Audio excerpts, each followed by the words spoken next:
ఎప్పుడు కూడా రాష్ట్ర ప్రభుత్వాలు వాళ్ళకి ఎంత అవసరం ఉందో ఎక్స్పెక్ట్ చేసుకొని ఇండెంట్ పెడతారు, దాన్ని తెచ్చుకొని గోడౌన్లో స్టాక్ పెట్టుకుంటారు.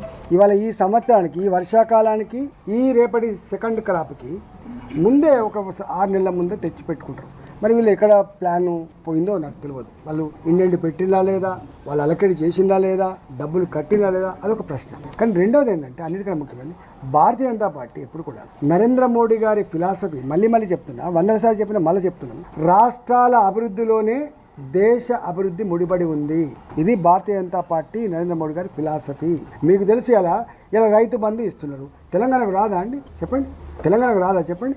ఇవాళ నేషనల్ హైవేస్ కన్స్ట్రక్షన్ ఉంది, రాదా? ఇవాళ ఇంతెందుకండి, ఇవాళ కొంపల్లి సైడ్ కట్టేటువంటి ఫ్లైఓవర్లు కావచ్చు, నీకు ఉప్పల్ సైడ్ కట్టే ఫ్లైఓవర్లు కావచ్చు, ఆరాంగఢ్ దిక్కు కట్టే ఫ్లైఓవర్లు కావచ్చు, ఇవాళ విజయవాడ దిక్కు పోయే ఫ్లైఓవర్లు కావచ్చు. ఇక్కడ ఆనాడు బీజేపీ గవర్నమెంట్ లేదు, ఇవాళ కూడా బీజేపీ గవర్నమెంట్ లేదు, కానీ కడుతూనే ఉన్నాం. అంటే గంత సంకుచితంగా వ్యవహరించే ప్రభుత్వం కాదు.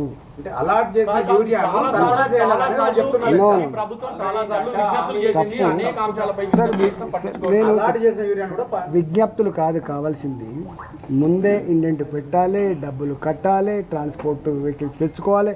నేను స్వయంగా ఉండి కాబట్టి చెప్తున్నా, రైల్వే రేకులు దొరకబట్టుకోవాలి, తెచ్చుకొని స్టాక్ పెట్టుకోవాలి, ఇబ్బంది లేకుండా చేసుకోవాలి కదా, బాధ్యత ఉంటుంది.